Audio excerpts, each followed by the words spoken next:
Hospital Honorio Delgado, docente de la Facultad de Medicina. El tema que vamos a tratar es infección puerperal. Y los objetivos de nuestra clase teórica son, en primer lugar, saber que la causa más común de fiebre en una mujer que ha tenido su parto por cesárea es la endometritis o endomiometritis. El segundo objetivo, conocer que el mecanismo de esta endometritis o endomiometritis es por una infección proveniente de la flora vaginal y que no se debe a un organismo específico, sino que es polimicrobiana. En tercer lugar, saber que el diagnóstico diferencial de fiebre en una mujer que ha tenido una cesárea incluye múltiples focos probables de infección como mastitis, infección de herida, atelectasia, si la paciente ha sido sometida a anestesia general, y pielonefritis. En cuarto lugar, conocer la presentación clínica de la mastitis postparto. Quinto, saber que el estafilococo aureus es la etiología más común en la mastitis puerperal. Y finalmente comprender que la presencia de una fluctuación a nivel de la mama en una paciente que tiene sospecha de mastitis representaría un absceso mamario que necesita incisión y drenaje. Eso es de lo que vamos a conversar hoy día. Bueno, y aquí también les traemos un pequeño caso clínico para que luego de la clase teórica puedan dar respuestas a lo que nos plantea la paciente, que es una mujer de 24 años, primigesta primípara, que tuvo una cesárea segmentaria hace 2 días por presentar una detención de la fase activa del trabajo de parto. Requirió oxitocina y además se realizó una cateterización interna de la presión intrauterina. Alcanzó y se quedó con una dilatación de 6 centímetros durante 4 horas a pesar de tener contracciones uterinas adecuadas, según lo juzgado por tener 240 unidades Montevideo. Su bebé pesó 3.880 gramos, su historia médica y quirúrgica no eran relevantes, o sea, no tenían ningún detalle en particular. Negaba tos o disuria, al examen la temperatura era de 38.8 grados centígrados, frecuencia cardíaca de 80 latidos por minuto, presión de 120/70 y frecuencia respiratoria de 12 por minuto. Las mamas no son sensibles a la palpación. Los pulmones estaban limpios a la auscultación, no había sensibilidad a nivel del ángulo costo-vertebral. El abdomen revela que la incisión en la piel no tiene eritema ni sensibilidad. El fondo uterino es firme a nivel del ombligo y algo sensible. No se palpan varices en extremidades inferiores. Las 3 preguntas son, en primer lugar, ¿cuál es el diagnóstico más probable? En segundo lugar, ¿cuál es la etiología más probable de esta afección? Y finalmente, ¿cuál sería la mejor terapia para este problema? Y precisamente la respuesta estaría aquí. Cuando nosotros hablamos de infección puerperal, no solamente nos limitamos a hablar del proceso de infección a nivel de la pelvis que compromete útero, trompas y ovarios, sino que también hablamos del proceso infeccioso que se produce a nivel de la mama, que inicialmente puede debutar como una mastitis puerperal, pero que puede progresar si es que el cuadro no es tratado a tiempo a un absceso mamario, que conlleva mayor gravedad. Junto con el sangrado, la hemorragia obstétrica y los trastornos hipertensivos, los problemas infecciosos constituyen la tríada letal de muerte que afecta a las pacientes durante el embarazo, parto y puerperio. Como podemos ver en esta estadística de Estados Unidos, del 98 al 2005, las principales causas de muerte son la hemorragia, los trastornos hipertensivos y las infecciones. En un porcentaje importante, la sepsis. La sepsis durante el puerperio y básicamente producida por la endometritis puerperal. Otro estudio, también de Estados Unidos, informó que 40% de estas muertes maternas relacionadas a la infección pudieron haberse prevenido, es decir, de que como sistema de salud fallamos en atender en forma adecuada a estas pacientes. A nivel de Perú, esta es una estadística del 2010-2011, en el que el porcentaje de infecciones, para diferenciar de las complicaciones por aborto, llega a 6% en el 2010 y en el 2011 a 16%.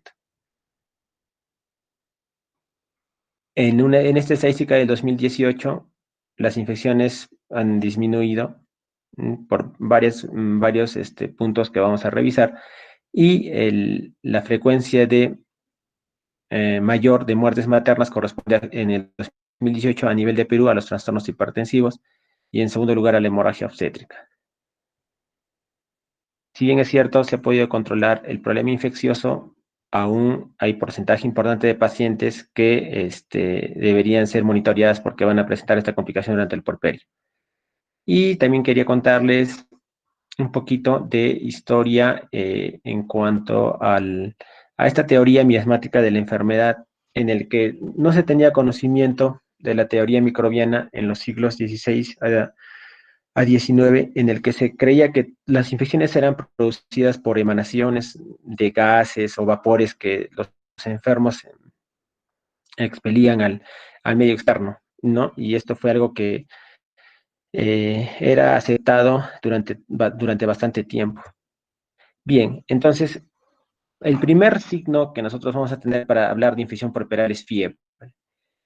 Y se define fiebre como una temperatura oral mayor o igual a 38 grados centígrados.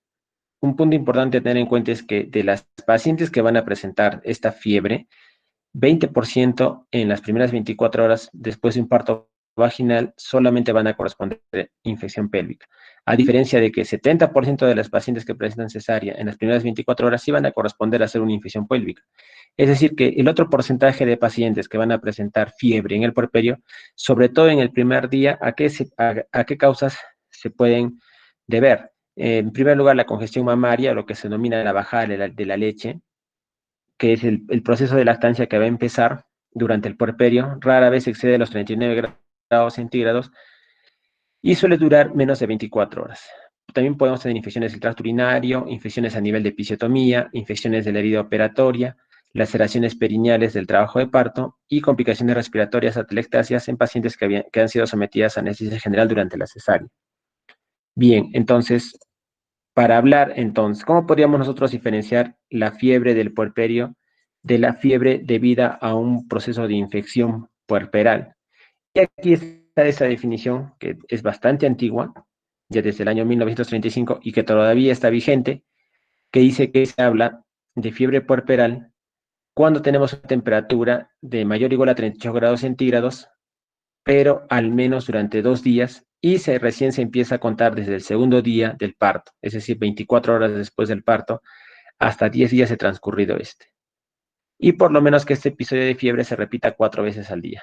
Esta es la definición para hacer la diferencia de que el proceso de fiebre que se pueda presentar en el primer día, en las primeras 24 horas, no necesariamente nos estaría indicando un proceso infeccioso a nivel del útero o de la mama, sino que en primer lugar puede deberse al mismo proceso de parto que puede liberar pirógenos endógenos y que puede producir elevación de la temperatura y que también puede estar asociado a otros eventos bastante frecuentes como son la congestión mamaria y alguna que otra infección asociada.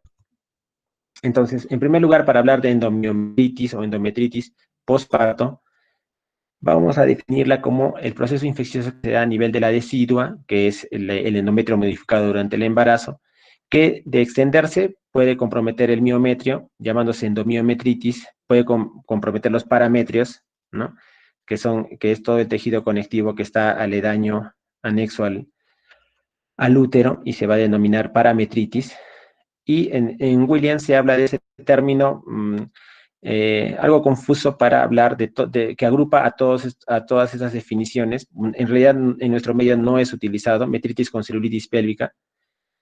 Nosotros, si queremos hablar de un proceso de mayor extensión que puede llevar a comprometer toda la cavidad abdominal, hablaríamos de una peritonitis, y si hay formación de pus en determinados órganos, ya tendríamos un absceso intraabdominal, que finalmente llegaría a una sepsis. Y esta sería la secuencia de la historia natural de la enfermedad.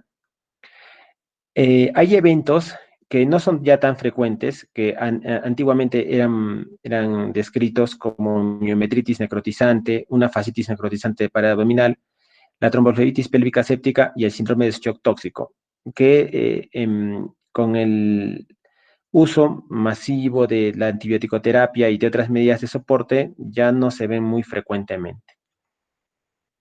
Bien, entonces les quería hablar de este médico, el doctor Ignaz Semmelweis, que vivió de 1818 a 1865, y vamos a aprender un poco de su rol fundamental en el tratamiento de la endometritis puerperal.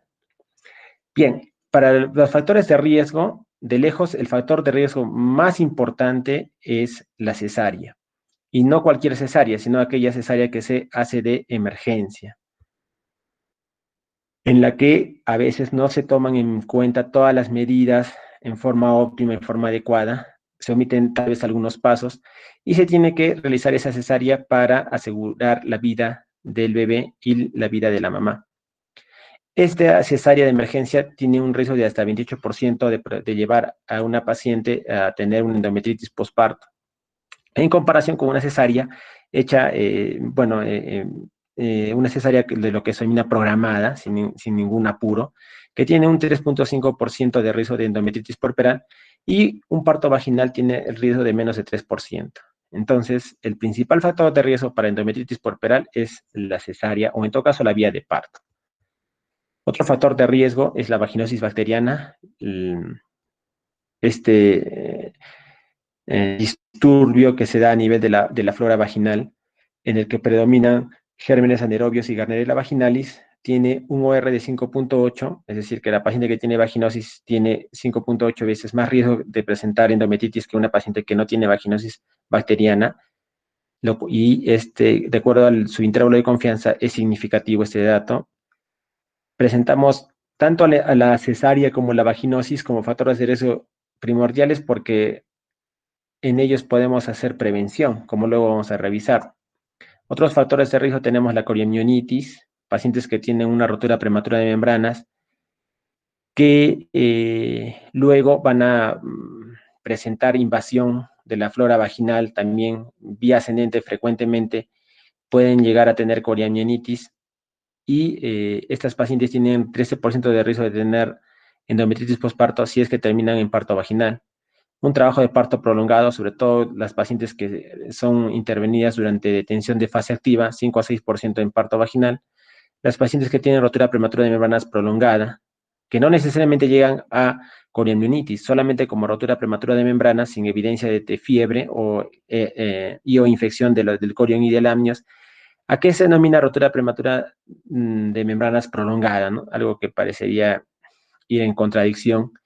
En primer lugar, la rotura prematura de las membranas es la solución de continuidad en el corión y en el amnios antes del inicio del trabajo de parto. Y se denomina prolongada cuando transcurren entre 18 y 20 horas o más de tiempo desde el inicio de la rotura hasta el parto. Obviamente, y es lógico, a mayor tiempo de latencia, es decir, a mayor tiempo en el que la paciente permanece con las membranas rotas, hay mayor posibilidad de colonización bacteriana, de infección bacteriana, de coriamionitis. Múltiples exámenes cervicales, se asume, de acuerdo a OMS, que el número de exámenes en cantidad óptima durante el trabajo de parto serían como mucho 5. Si se excede este número, hay 5 a 6% de riesgo de endometritis en parto vaginal.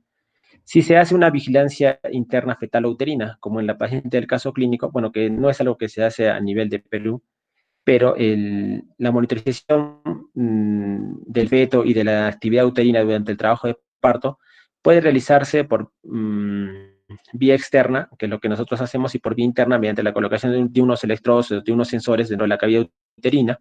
Este obviamente es un factor de riesgo para endometritis. Si hay una gran cantidad de meconio en líquido amniótico, también está asociado a proceso de infección puerperal. Si se realiza una extracción manual de placenta, es decir, ¿qué es lo que se denomina extracción manual de placenta? El procedimiento mediante el cual el médico va a introducir, como vemos en la imagen, toda su mano dentro de la cavidad uterina para retirar a la placenta. Esto se realiza en las pacientes que tienen retención total de placenta, que se define como la placenta que no es alumbrada por más de 30 minutos.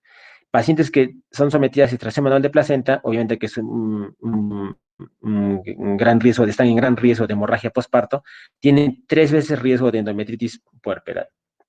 Otros factores de riesgo, ya que tal vez ya sean más difíciles de controlar, son bajo estatus socioeconómico, diabetes mellitus de la madre o anemia severa, nacimiento prematuro, parto vaginal instrumentado, pacientes que tienen un embarazo post-término y pacientes que tienen por infección de VIH en la que es frecuente colonización por gérmenes o infección por gérmenes atípicos.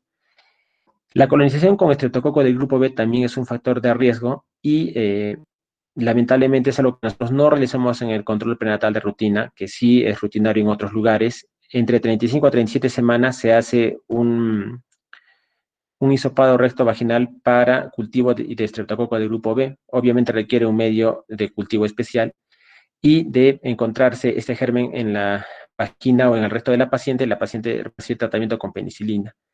Esto no solamente va a evitar la endometritis puerperal, sino también el proceso de sepsis neonatal temprana, que tiene como germen preponderante al estreptococo del grupo B o estreptococo agalactiae. Pacientes que tienen transporte nasal de estafilococo aureus, en algunos casos están asociados también con factor de riesgo. Esto sobre todo se ve en las pacientes que presentan el síndrome de shock tóxico y la colonización vaginal intensa por estreptococo agalactiae o Escherichia coli. Finalmente, pacientes que son sometidas a anestesia general, que tienen una cesárea por embarazo doble, nulíparas jóvenes, que son sometidas a una inducción prolongada de trabajo de parto y la obesidad, son también factores de riesgo para endometritis puerperal. De repente, cuando nosotros ya tengamos esos pacientes durante el trabajo de parto, ya poco o nada vamos a hacer. Pero en el caso de pacientes que idealmente tienen el problema de obesidad antes del embarazo, se debería recomendar que previo a buscar la gestación deberían disminuir su índice de masa corporal, controlar la dieta, realizar ejercicios, tener un estilo de vida saludable. El doctor Semmelweis realizó la mayor parte de su práctica médica en el Hospital General de Viena, en Austria, y se sorprendió bastante por la cantidad incrementada de casos de infección puerperal que había. Era bastante llamativo porque había dos pabellones en el hospital para atender los partos. Uno era el pabellón atendido por los médicos y el otro era el pabellón atendido por las obstetrices o parteras. Y la tasa de muerte por esta infección puerperal era marcadamente más elevada en el pabellón de los médicos. Incluso, en forma irónica, las pacientes no querían ir a ese pabellón porque obviamente sabían que tenían más probabilidad de presentar la infección y morir. Él estaba muy intrigado por este problema y él dedicó gran parte de su vida a desentrañar la causa, a encontrar la causa de este problema que se lleva a muchas pacientes. En cuanto a la microbiología, ya lo habíamos mencionado, la endometritis puerperal es polimicrobiana. En este estudio que se detalla aquí, en 61% de las mujeres se había encontrado bacterias junto con micoplasma, solo bacterias en 20%, micoplasma solo en 16% y Clamidia trachomatis ha sido en el 2% de pacientes. ¿Cuáles fueron las bacterias más comunes? Gardnerella vaginalis, Streptococcus bacteroides, Staphylococcus epidermidis, Streptococcus del grupo B y Uroplasma ureolítico. En realidad, el concepto no habla sobre un solo germen, sino que en realidad la causa es polimicrobiana y eso es algo que hay que tener presente para el tratamiento. A pesar de lo que pudiéramos tener en cuenta, gonococo y clamidia son poco frecuentes. En pacientes que tienen infección por VIH, los patógenos cambian y tenemos virus de herpes simple y citomegalovirus también aparecen como causas atípicas de endometritis. Causas raras, pero potencialmente letales, que ya no se ve mucho, son Clostridium sordelli, Clostridium perfringens y el síndrome de shock tóxico, que es producido por estreptococo o estafilococo, específicamente por estreptococo del grupo A y el estafilococo aureus. Cuadros que ya también habíamos mencionado no son tan frecuentes de ver en la actualidad. Bien, este es un resumen del Williams en el que nos detalla también todos los gérmenes que también ya hemos repasado. Tenemos gérmenes aerobios, tenemos micoplasma, clamidia neisseria, pero clamidia neisseria en muy, muy bajo porcentaje. Clamidia y neisseria son más frecuentes en los procesos de enfermedad inflamatoria pélvica, sobre todo también asociados a abortos provocados, abortos clandestinos. Y los anaerobios, y eso hay que tenerlo en cuenta para el tratamiento. Entonces, algo llamativo del estudio del doctor Semmelweis, y de repente es que ahora, desde hace ya 15 o 20 años, podríamos decir, la medicina ha revalorizado su rol en la investigación y en el descubrimiento de la causa de la endometritis puerperal al llevar un estudio sistematizado, ordenado, de las causas que podrían estar asociadas a la endometritis puerperal y a la muerte por sepsis puerperal. De repente en nuestro tiempo podría parecer descabellado, pero tenemos que tener en cuenta que la práctica de Dr. Semmelweis se realizó en tiempos donde la teoría miasmática de la enfermedad era la preponderante y ni siquiera se habían descubierto las bacterias, ¿no? Faltaba mucho para que Pasteur publique su teoría microbiana de la enfermedad y por ejemplo, de repente cosas tan risibles como de repente la posición de las pacientes al dormir estaba asociada, fue algo que el doctor Semmelweis investigó, la presencia del sacerdote, si es que entraba por determinada puerta, o de repente el médico o la partera que atendía el parto era el responsable de los casos de infección. De repente, al día de hoy, esto nos podría causar un poco de gracia, pero sí se rescata el papel en el trabajo del doctor Semmelweis al realizar su investigación en forma ordenada, descartando causa por causa. Y como les mencionaba, en la actualidad, la medicina basada en evidencia rescata este trabajo como el primer estudio que seguía la rigurosidad de la medicina basada en evidencia.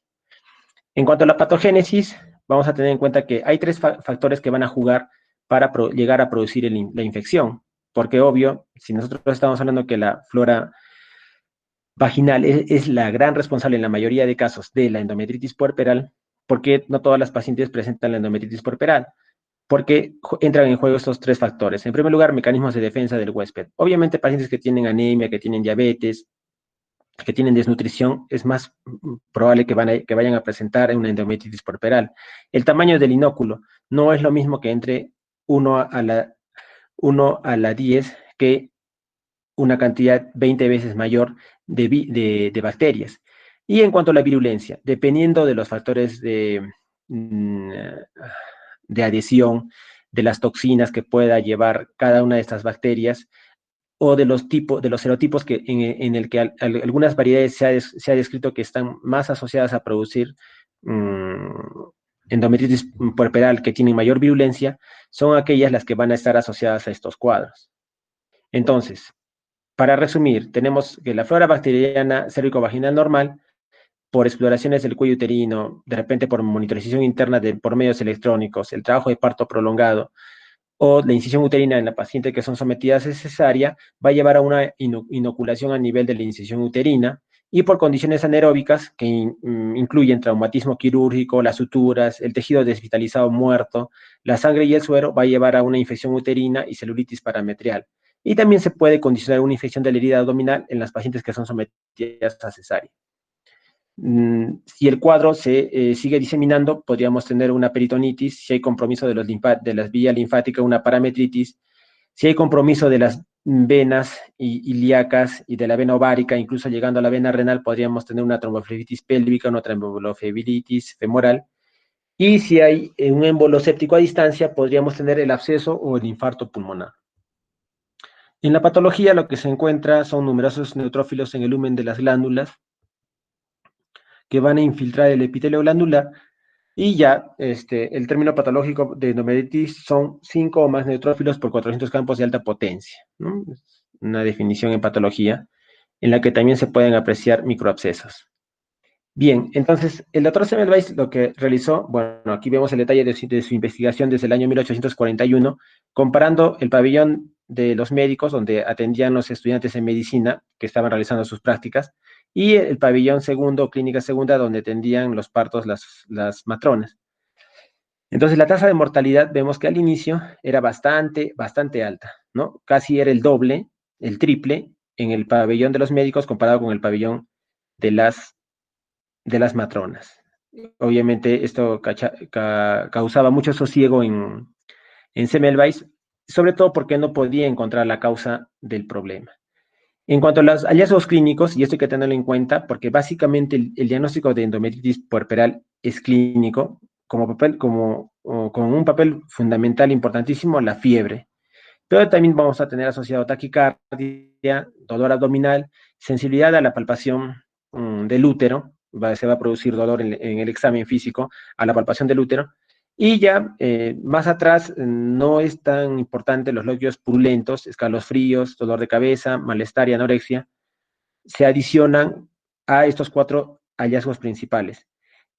También importante tener en cuenta que por invasión del miometrio, por compromiso de la inervación del miometrio, el útero va a estar ligeramente blando y va a estar subinvolucionado.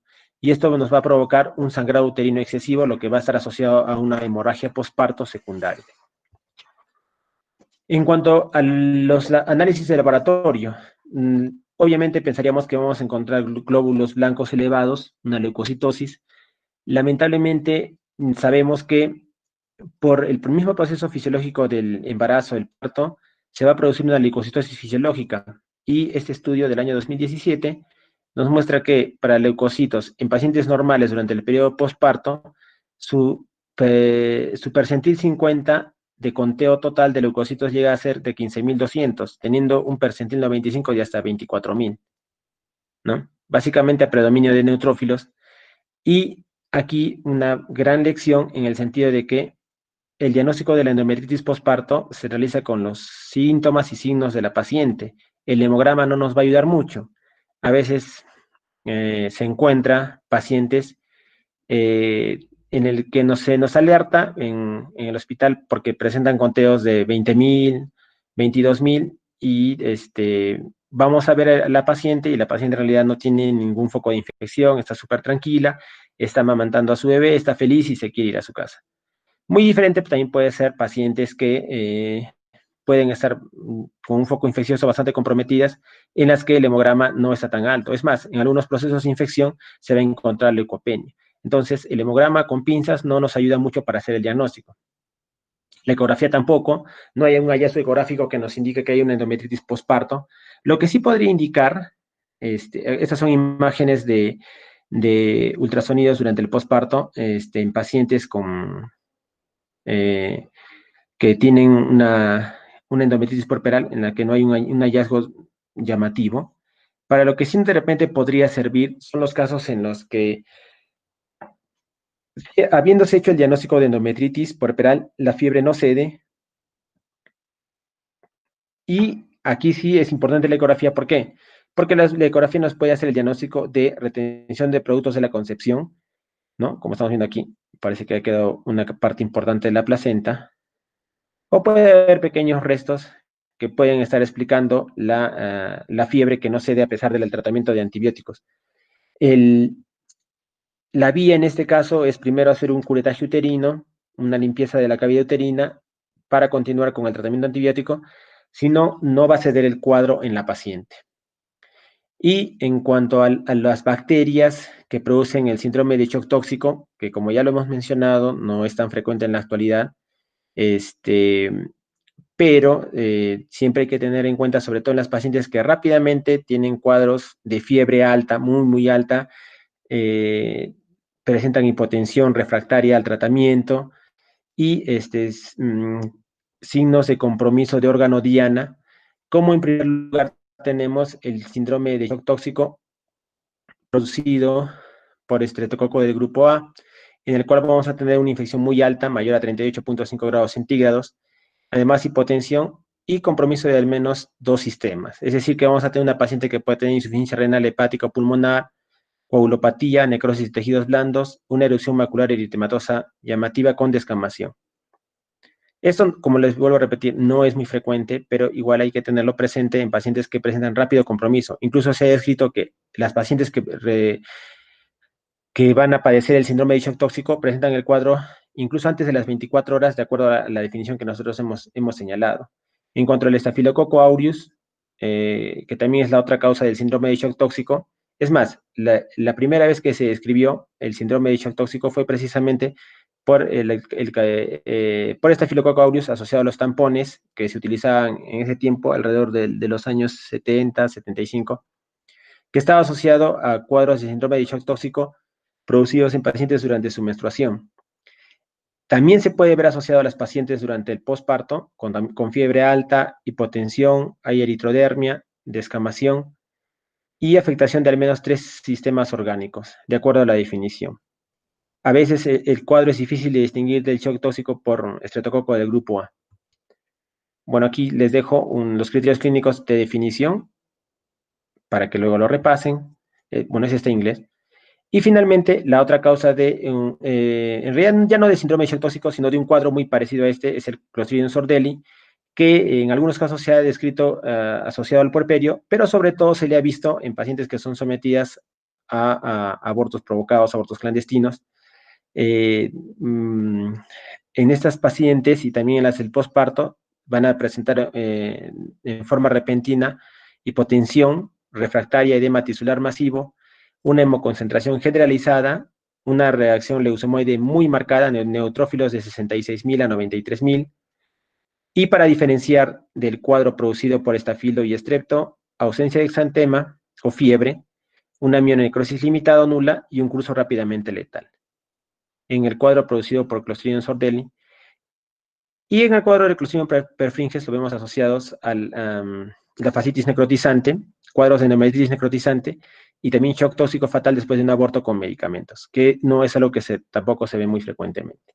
Entonces, en resumen, el diagnóstico de endometritis es clínico, básicamente con el incremento de la temperatura y la palpación del útero durante el examen físico y el desencadenamiento de dolor en la paciente, vamos a hacer nuestro diagnóstico. Obviamente, es fundamental que nosotros hagamos el descarte de otros probables focos de infección.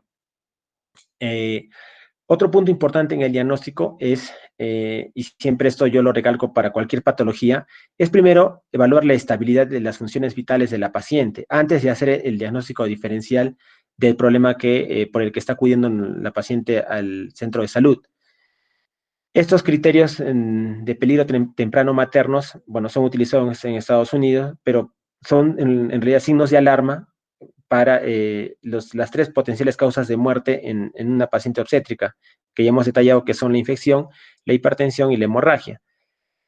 ¿Qué indica? Que rápidamente una paciente debería tener una atención multidisciplinaria cuando tiene una presión arterial sistólica menor de 90 o más de 160, porque estamos hablando en general que se atiende las tres causas de muerte obstétrica, una diastólica mayor de 100, bueno, esto para trastorno hipertensivo, una frecuencia cardíaca menor de 50 o más de 120, una frecuencia respiratoria menor de 10 o más de 30, una saturación de oxígeno a nivel del normal menor de 95, menor de 92 para nosotros, oliguria, un volumen urinario en mililitros por hora que sea menor de 35 y que se le encuentre a la paciente agitada, confusa, sin respuesta.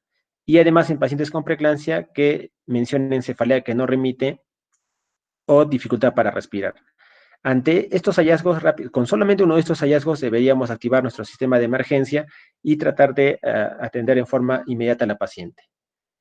Bueno, ya hemos hablado acerca de los microbios asociados al síndrome de shock tóxico que también podrían estar asociados a un cuadro letal. En el diagnóstico diferencial, como ya hemos mencionado, entonces, tenemos que hacer la disquisición de qué causas podrían estar explicando esta fiebre y los signos y síntomas en la paciente. Y aquí está la primera causa, que es la infección de la herida operatoria. Obviamente estamos aquí presentando fotos de cuadros aparatosos en los que se ha complicado con fascitis necrotizante, que ya hemos mencionado, producido por anaerobios y Clostridium perfringens, que pueden rápidamente comprometer toda la pared abdominal y en los casos de infección de episiotomía pueden comprometer todo el perineo de la paciente. Aquí el tratamiento, además de dar antibióticos, implica una cura quirúrgica con debridamiento de todo el tejido necrótico. Tampoco ya es muy frecuente la tromboflebitis pélvica séptica, que estaba asociada en algunos casos a endometritis postparto, en el que hay diseminación de las bacterias hacia las venas pélvicas, hacia las venas ováricas, incluso se ha descrito hacia las venas renales y también vena cava inferior. Ya no es tan frecuente, en realidad el diagnóstico se hace por pacientes que, a pesar del tratamiento antibiótico, presentan picos elevados de fiebre asociados a escalofríos, se pueden encontrar masas palpables en las fosas ilíacas y el diagnóstico se establece con tomografía, idealmente con resonancia. El tratamiento, además de los antibióticos, está asociado a la administración de heparina para evitar la coagulación, ¿sí? Y en el estudio imagenológico se van a encontrar los cordones venosos aumentados de tamaño y con la presencia de los coágulos. Bien, ya no tan estrepitoso,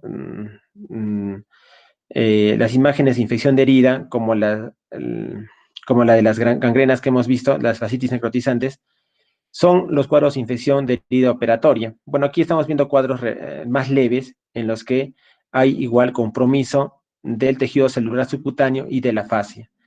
En realidad, el diagnóstico diferencial más frecuente de la endometritis postparto en pacientes de cesárea es la infección de la herida. Y también esto es algo frecuente que se ve en la ronda, en la entrega de turno en los hospitales, en el que hay pacientes que con el diagnóstico de endometritis postparto están 4, 5, 6 días recibiendo su tratamiento antibiótico, pero cuando uno ve la curva de fiebre, se ve que la paciente todavía persiste con su temperatura elevada. Entonces, a alguien un poco más acucioso se le ocurre examinar la herida y encuentra el foco de infección. Esto es algo fundamental y es algo que un médico, un interno, un externo no debería nunca tenerlo de lado. Siempre, siempre hacer un examen completo. Ya hemos mencionado que el diagnóstico de endometritis puerperal se realiza en forma clínica. No es necesario en realidad hacer ningún análisis caro, pero sí es importante que se haga un examen general, completo, exhaustivo de todos los potenciales focos de infección. Como van a revisar después en este caso clínico, nos dan datos sobre probables focos de infección en diferentes órganos que son negativos, ¿no? Y nosotros vamos a confirmar nuestro diagnóstico. En el caso del tratamiento de la infección del sitio quirúrgico, lo que se indica es, además de los antibióticos, se tiene que hacer una cura, incluso puede haberse también, realizarse también debridación de todo el tejido necrótico y un cierre diferido, asegurándose que la herida no se vuelva a abrir. Bien, otro cuadro muy frecuente es el de la mastitis puerperal, que está asociado básicamente a la infección producida por Staphylococcus aureus. Hay que diferenciar el cuadro de mastitis del cuadro del absceso mamario. En el cuadro de mastitis nosotros vamos a encontrar eritema, calor, dolor a la palpación, mayor sensibilidad, pero no se va a encontrar un área de fluctuación que indicaría que hay una colección y que se trataría de un absceso. En el caso de la mastitis puerperal, el tratamiento es antibiótico. Obviamente, si vemos una paciente bastante desmejorada, con temperaturas muy altas, por encima de 39, de repente con una condición socioeconómica disminuida, sin apoyo familiar, estaría indicada la hospitalización para recibir la antibiótico-terapia por vía parenteral. Pero si la paciente tiene un cuadro leve, no tiene fiebre muy alta, tiene un foco de hepatitis pequeño, podría ir a tratamiento por vía oral. En el cuadro del absceso mamario, el además del antibiótico es proceder del debridamiento del absceso. Hay que hacer un drenaje de toda la pus y continuar con las curaciones y la antibiótico-terapia. Algo que siempre debemos recalcar en las pacientes, porque ellas asumen de que si tienen este proceso de infección no deberían dar de lactar a su bebé, es que todo lo contrario, una paciente con mastitis puede dar de lactar a su bebé, no le va a producir ningún problema, y al contrario, la ausencia de lactancia va a producir mayor congestión y mayor diseminación del proceso infeccioso. Entonces, aquí vemos, por ejemplo, ya la presencia de fluctuación en la mama derecha, y aquí vemos otra imagen en la que se ha producido un drenaje espontáneo del absceso mamario a este nivel. Bueno, y aquí estamos viendo la salida de leche por el pezón. Y el tratamiento en el caso del absceso mamario es el debridamiento, que puede hacerse con bisturí, que se indicaba una incisión a nivel de la areola, subareolar, con una finalidad de no producir algún perjuicio estético, pero actualmente se ha cambiado el manejo hacia ser menos invasivos, porque obviamente este corte a nivel de la areola va a impedir la lactancia por parte del bebé. Entonces se ha descrito ahora la punción o la colocación de sistemas de drenaje para evitar esta cirugía traumática. Todos ellos con buenos resultados.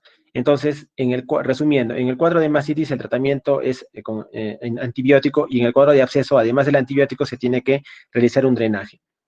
Teniendo en cuenta que el germen más frecuente es Staphylococcus aureus, el tratamiento en vía oral se realiza con dicloxacilina, y el tratamiento por vía parenteral se realiza con clindamicina, se puede realizar con ceftriaxona, se puede realizar con otros antibióticos. Otros cuadros que también podrían tenerse en cuenta son las infecciones del tracto urinario, sobre todo la pielonefritis aguda, en el cual vamos a tener, además de la fiebre, dolor lumbar, sensibilidad en el ángulo vertebral al examen, y tal vez también antecedentes de disuria, poliaquiuria, que podrían apuntar a una infección urinaria. También tener en cuenta los cuadros de infección respiratoria y sobre todo a las pacientes que son sometidas a anestesia general inhalatoria durante la cesárea, se debería tener en cuenta el proceso de atelectasia. Y durante este año, y teniendo en cuenta la pandemia, es frecuente y también debería tenerse en cuenta el diagnóstico de neumonía por COVID-19, que también se ha descrito asociado a gestantes y también asociado a puérperas. Hasta el momento, con complicaciones que no están incrementadas. Las complicaciones son las mismas, los riesgos son los mismos que las pacientes que no están gestando, gracias a Dios. Aunque obviamente necesitamos más estudios, necesitamos mejor conocer a este bicho para conocer el real impacto que pueda tener durante el embarazo, el parto y el puerperio.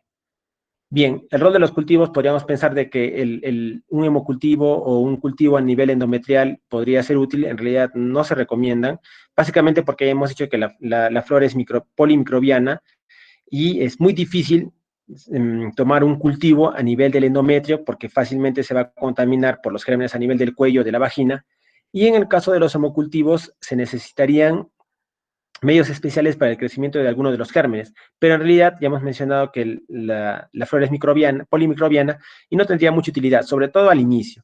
De repente sí tendría un papel en los casos en los que después de 2 o 3 días de dar el tratamiento no se consigue respuesta, y aquí sí estaría indicado, porque de repente estaría asociado a un germen no usual. Bien, regresemos a hablar del doctor Semmelweis. Lo que ocurrió más adelante es que él encontró la respuesta a la causa de la sepsis puerperal con un accidente desafortunado. Su amigo Jacob Koleska, que era profesor de anatomía, falleció, y cuando él investigó la causa de la muerte, le contaron que durante las clases de disección en anatomía, uno de sus alumnos lo había cortado accidentalmente con el bisturí. Él empezó entonces a darse cuenta de que los síntomas por los que había muerto su amigo eran los mismos signos y síntomas que tenían las pacientes que morían por sepsis puerperal. Y entonces empezó a seguir a los alumnos de medicina y encontró que en las horas de la mañana los alumnos de medicina realizaban sus clases de anatomía, de disección, y luego a las 11, 12 del mediodía subían a las salas de partos a atender a las pacientes que estaban con dilatación y borramiento, sin lavarse las manos. Obviamente no se tenían conocimiento de las medidas de asepsia, antisepsia, y obviamente él, al descubrir esto, se asustó bastante, realmente se impactó, porque obviamente era contraproducente sentir que si eres el encargado de curar a una paciente, eras el responsable de su muerte. Y en 1847, en su investigación, él dijo: a partir de hoy, todo médico o estudiante que salga de la sala de autopsias y se dirija a las de alumbramiento, viene obligado, antes de pasar por esta, a lavarse cuidadosamente las manos en una palangana con agua clorada dispuesta en la entrada. Esta disposición rige para todos sin excepción, ¿sí? Y ese es el gran aporte del doctor Semmelweis. Y rápidamente vamos a ver cómo disminuyen las tasas de sepsis puerperal en los pabellones atendidos por médicos. Bien, entonces, en cuanto al tratamiento, primero nosotros tenemos que evaluar a nuestra paciente para descartar una sepsis. Si es que la paciente está estable, de repente sí podríamos ya determinar si se trata de una endometritis o alguna de las otras infecciones que hemos mencionado. Y para el diagnóstico y manejo de la sepsis, bueno, obviamente ya esto escapa de nuestro tema, pero aquí les traigo los nuevos conceptos de este concepto internacional de sepsis 3, en el que hay términos que han cambiado, en el que ya no se habla mucho del síndrome de respuesta inflamatoria sistémica, y define la sepsis como una disfunción orgánica potencialmente mortal causada por una respuesta desordenada del huésped a una infección.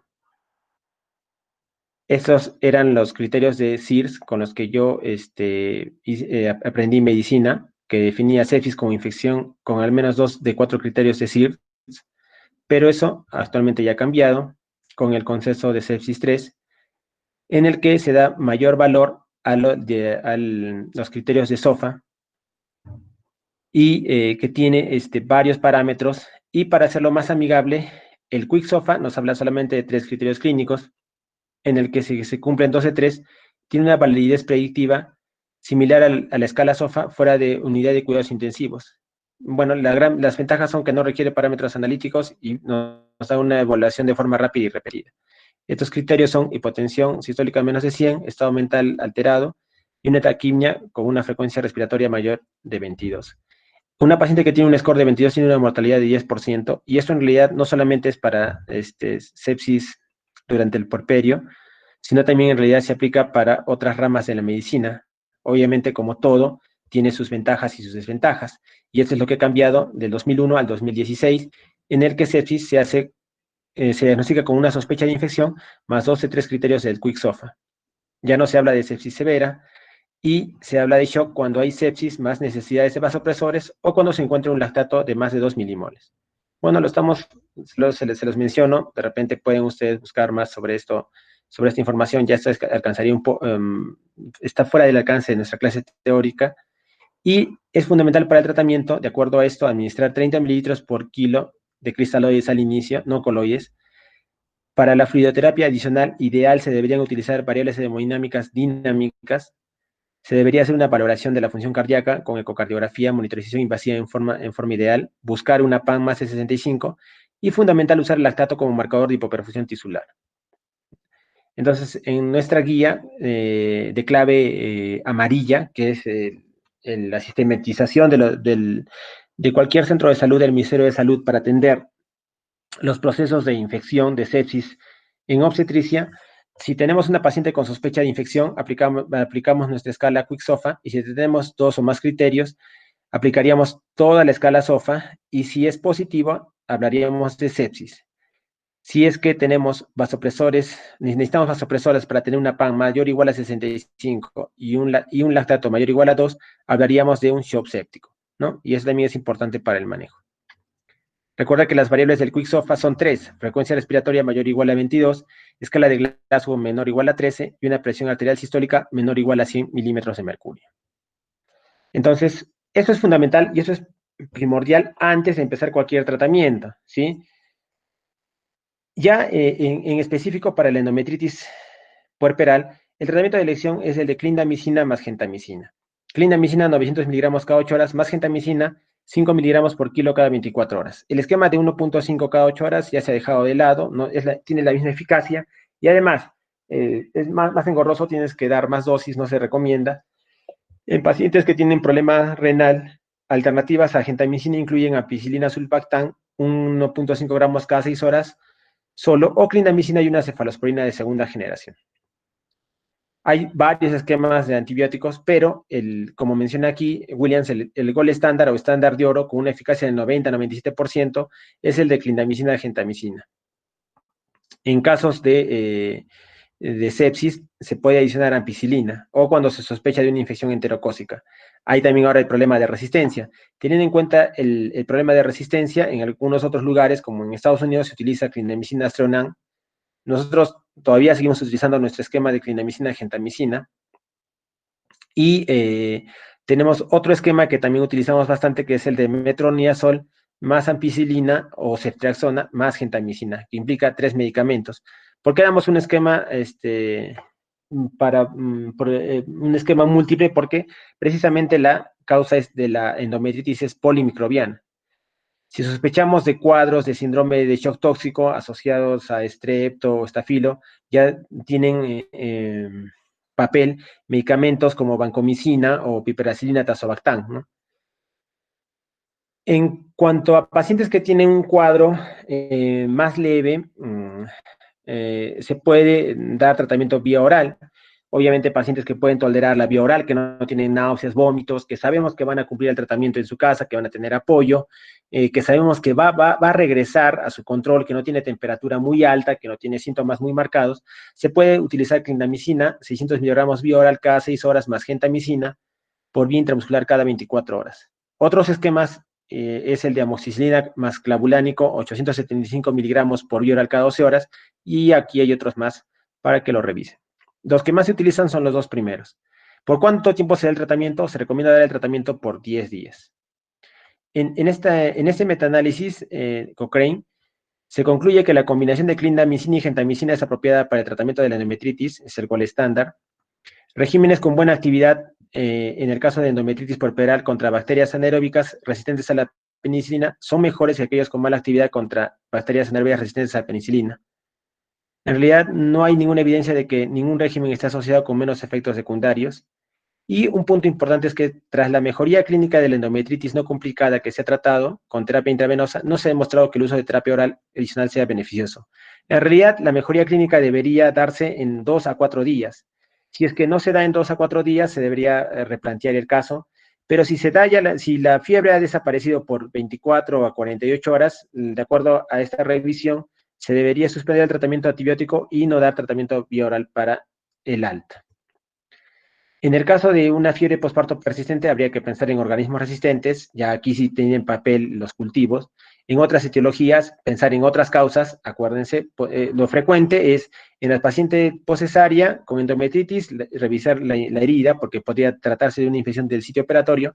En pacientes que han tenido su parto normal, podría tratar de una retención de productos de la concepción, y aquí habría que hacer el curetaje. Y otro evento que no es tan frecuente y a veces tampoco se tiene en cuenta es la fiebre farmacológica, que en algunos casos es una reacción de hipersensibilidad o una reacción idiosincrática a los medicamentos, a los antibióticos que está recibiendo la paciente, y la fiebre no va a ceder hasta que suspendamos los antibióticos. Obviamente, para llegar a este diagnóstico, nosotros tenemos que haber descartado cualquier otro foco potencial de infección y tener en cuenta que la fiebre se va a desencadenar luego de la administración del antibiótico. Y también se habla de una endometritis postparto de inicio tardío que está asociado a hemorragia postparto secundaria, en la que el proceso infeccioso es más leve y se da a partir de los 7-10 días del parto, que en realidad tiene un cuadro más leve. Obviamente el pronóstico, por todo lo mencionado, es bastante favorable. En la gran mayoría de casos, tanto la mamá como su bebé no sufren ninguna secuela. Ahora vamos a hablar entonces de la prevención, porque la prevención tiene un papel fundamental en el desempeño, en el desarrollo de la endometritis puerperal. Y ya habíamos hablado de los factores de riesgo. Los factores de riesgo más importantes eran la cesárea y la presencia de vaginosis bacteriana. Entonces, dirigida la prevención a estos dos puntos, en primer lugar tenemos la profilaxis antibiótica. Toda paciente que tiene que ser sometida a cesárea tiene que recibir, de acuerdo a los protocolos, entre 60 a 30 minutos antes del inicio de la incisión con el bisturí, cefazolina 1 gramo para disminuir la tasa de endometritis puerperal. En el parto vaginal no se ha descrito antibiótico terapia. También se debe dar tratamiento antibiótico en las pacientes que son sometidas a extracción manual de placenta. Obviamente, si tenemos una paciente en el control prenatal que tiene sospecha o diagnóstico de vaginosis bacteriana, debería recibir tratamiento con metronidazol. Durante la cesárea, bueno, esto ya como parte de la especialidad, la extracción de la placenta debe hacerse en forma espontánea y no en forma manual, es decir, de que el médico no debe ingresar toda su mano a cavidad uterina para extraer la placenta, sino debería extraer la placenta en forma espontánea. Y algo nuevo es la preparación y limpieza vaginal con yodo povidona al 10% antes de la cesárea. Algo nuevo también es que en pacientes que tienen un índice de masa corporal más de 30 o en las que la intervención dura 1.5 horas o más, deberían darse 2 gramos de cefazolina. Algo más nuevo es que hay estudios que ya están adicionando al tratamiento con cefazolina citromicina para disminuir la tasa de endometritis puerperal con buenos resultados, ¿no? Como nos damos cuenta, la medicina cambia y los protocolos también. Y finalmente, en el estudio del otro Semmelweis, al haberse identificado la causa de la mayor mortalidad en el pabellón de los médicos como las partículas de cadáveres adheridas a las manos de los examinadores, fue fácil, por tanto, explicar el motivo por el cual las mujeres que dieron a luz en la calle tenían una tasa notablemente más baja de mortalidad que las que dieron a luz en la clínica. El temor de las pacientes era tal que preferían dar a luz en la calle o en su casa que ir al pabellón de los médicos. Y aquí vemos desde 1847 en el que Semmelweis descubre la causa de la infección, la vía de infección de las pacientes, la tasa de endometritis luego de implantar el lavado con agua clorada es el mismo en los dos pabellones, de los médicos y de las parteras. El porcentaje de infección es el mismo.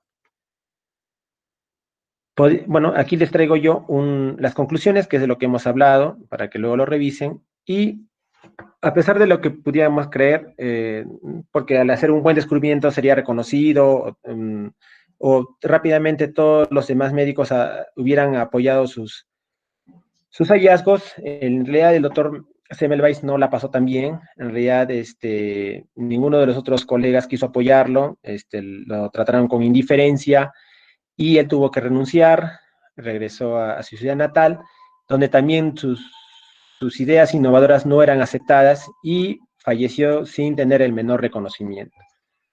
Y una de sus frases es: el deber más alto de la medicina es salvar la vida humana amenazada, y es en la rama de la obstetricia donde ese deber es más obvio, porque se cuenta a la madre y a su bebé. No, la gran mayoría de médicos no aceptaron sus ideas. 40, 50 años luego, en realidad, Pasteur, Lister, sí rescataron el papel del doctor Semmelweis. Bueno, y actualmente se le considera uno de los grandes médicos en la historia de la medicina, y actualmente el papel que él tiene en la bioseguridad, en el lavado de manos, es bastante reconocido. Entonces, en nuestra guía del Ministerio de Salud nosotros tenemos la clave amarilla, que de alguna manera trata de sistematizar la atención en una paciente de shock séptico. Y aquí tenemos diferentes papeles para cada uno de los personajes de las personas que laboran en el centro de salud. Ya yendo de plano al médico general, el médico general en realidad es el encargado de evaluar las funciones vitales, el estado de conciencia, el examen clínico general y gineco-obstétrico. Si es que la paciente está gestando, se evalúa también al feto. Ojo, esta guía no es solamente para el puerperio, sino también puede ser para un proceso infeccioso en el embarazo, como una corionionitis. En realidad coordina, comanda y dirige todas las acciones del equipo. Se puede considerar furosemida en caso de compromiso renal cuando ya no hay diuresis. Comunica al especialista o define momento y lugar de la referencia. Comunica a los familiares, que eso es algo que a veces nos olvidamos y está mal. En todo momento se debe tener comunicación con la familia e informar de la evolución de la paciente y dar indicaciones adicionales. Y aquí vemos cómo se distribuyen las labores. En el caso de la clave amarilla, es fundamental la aplicación de 2 vías, ¿no? Idealmente se recomienda con Venocat 16-14. Si no se puede, no está capacitado o no hay, está muy bien utilizar el Venocat número 18, y se inicia la antibioticoterapia, que en este caso nos indica ceftriaxona, clindamicina y amikacina, pero dependiendo, nosotros también podríamos utilizar clindamicina, gentamicina o penicilina, metronidazol, gentamicina. La idea es dar un tratamiento múltiple, porque la causa es polimicrobiana. Igual es para el caso de la corionionitis, igual es para el caso de los abortos infectados, ¿sí? Bueno, aquí tienen en mayor detalle para la aplicación de la clave amarilla, que finalmente la idea de las claves es no perder tiempo y sistematizar la atención para evitar las secuelas de las infecciones, en este caso clave amarilla. Por ejemplo, si nosotros tenemos un shock séptico producido por estreptococo del grupo A, solamente entre 40 a 50% de las pacientes se van a recuperar, ¿no? Y esta es una estadística a nivel de primer mundo. En nuestro caso, el porcentaje la mortalidad debe ser más alta. Entonces, nosotros no debemos llegar en primer lugar, no deberíamos llegar al shock, y si es que la paciente tiene el diagnóstico de shock, debemos de trabajar rápidamente para evitar la muerte o secuelas permanentes en la paciente. Otro problema a tener en cuenta es la resistencia antibiótica. La lucha contra los microbios no ha terminado, y la frecuencia cada vez mayor de cepas resistentes a los antibióticos y la descripción reciente de cepas resistentes incluso al alcohol desinfectante para las manos es igual de aterrador. El doctor Keiji Fukuda, subdirector de OMS, en el 2016 decía: sin la acción urgente y coordinada de las muchas partes interesadas, el mundo se encamina hacia una era post-antibióticos en la que las infecciones comunes y las lesiones menores que han sido tratables durante décadas pueden volver a matar. Entonces, esto es algo que hay que tener en cuenta, y eso es algo que se ha visto sobre todo en la pandemia, en la que la falta de algún medicamento eficaz para tratar la infección por COVID-19 nos llevó a emplear medidas desesperadas, con tratamientos que no tenían una justificación de acuerdo a la evidencia, y que actualmente se ha visto que no tienen ninguna utilidad. en realidad el impacto a nivel de la resistencia antibiótica no lo vamos a ver ahora, tal vez lo veamos de acá a 5 o 10 años con la aparición de nuevas cepas resistentes y debemos entender que a veces la frase de si no, de doy algo para estar tranquilo o doy algo con la idea de ayudar es perjudicial en la medicina. Si no tenemos ninguna evidencia o sustento para dar algún tratamiento, mejor no lo hagamos. Eso es lo que quería traerles el día de hoy. Gracias por su atención. Si hubiera alguna pregunta.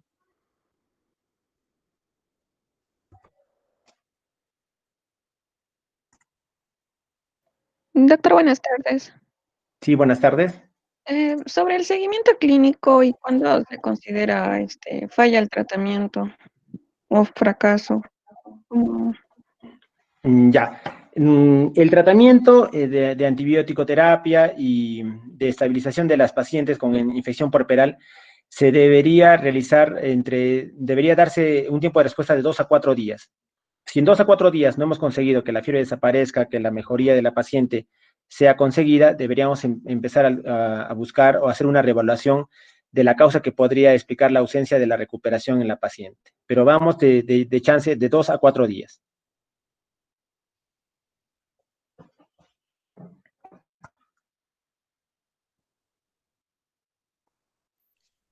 Doctor,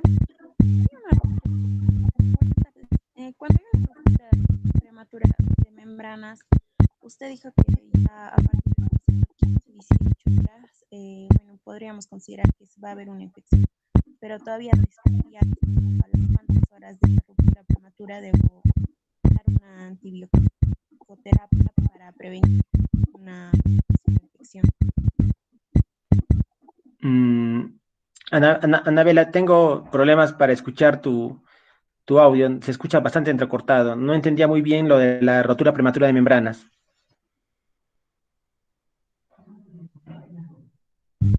¿Me escuchar? Con dificultad te puedo escuchar.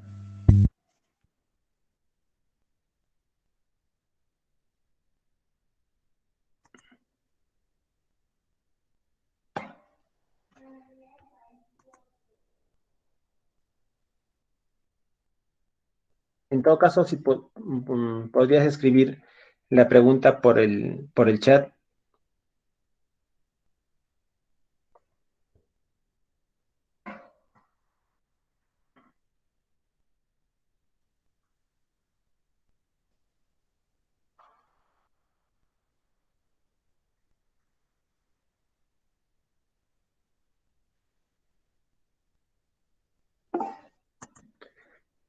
Muy bien, Anabela nos dice, ¿a las cuántas horas después de la ruptura de membranas tengo que dar profilaxis para prevenir una posible infección?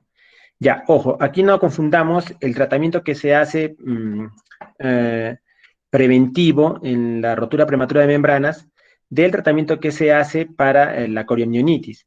En una paciente que viene con rotura prematura de membranas, el protocolo nos indica que deberíamos de arranque, al inicio, darle un esquema también de ataque polimicrobiano, y los esquemas que se utilizan también podría ser clindamicina, gentamicina, o también se podría utilizar ampicilina, eritromicina.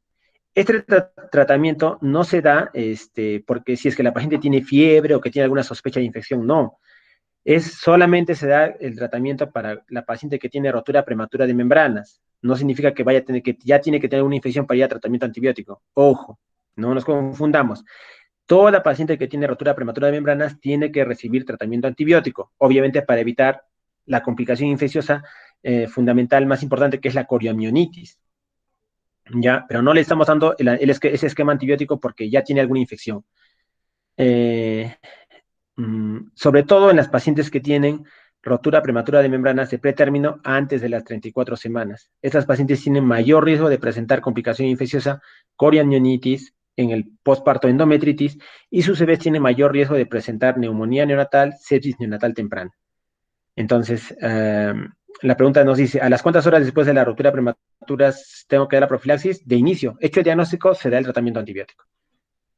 A lo que yo me estaba refiriendo en la parte de periodo de latencia era, por ejemplo, vamos a poner un caso. Tengo una paciente de 39 semanas que hace 2 horas ha tenido rotura prematura de membranas y que ya está con 8 centímetros y tiene su parto, ¿no? Entonces, en total, decimos, desde el inicio de la rotura prematura de membranas hasta el momento del parto, hasta la salida del bebé, han pasado 6 horas. A diferencia de una paciente que ha permanecido 2 semanas con las fuentes rotas y recién ha tenido su parto. Entonces, la pregunta es, ¿qué paciente tiene mayor riesgo de infección? ¿La primera o la segunda? Que alguien conteste algo. Que alguien diga algo. ¿Qué paciente tiene mayor riesgo de infección? Correcto, obvio, ¿no es cierto? Muy bien, Fanny, esa es la razón. Pero no significa que solamente a la segunda paciente le vamos a dar tratamiento antibiótico. Toda paciente que tiene el diagnóstico de rotura prematura de membranas debe recibir tratamiento antibiótico.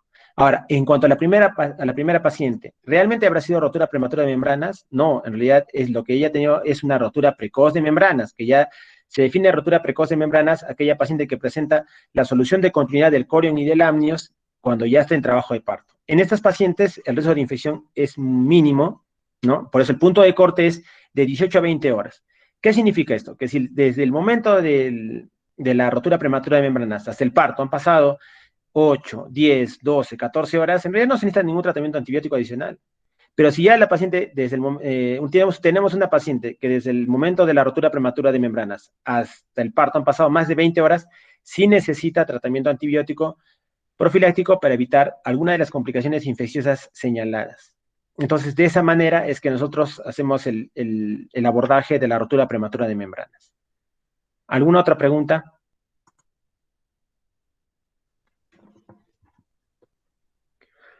Muy bien, si no hubiera ninguna otra pregunta, me despido. Buenas tardes con todos. Chao. Hasta luego, doctor. Hasta luego, doctor. Cuídese. Hasta luego. Gracias, chao, chao.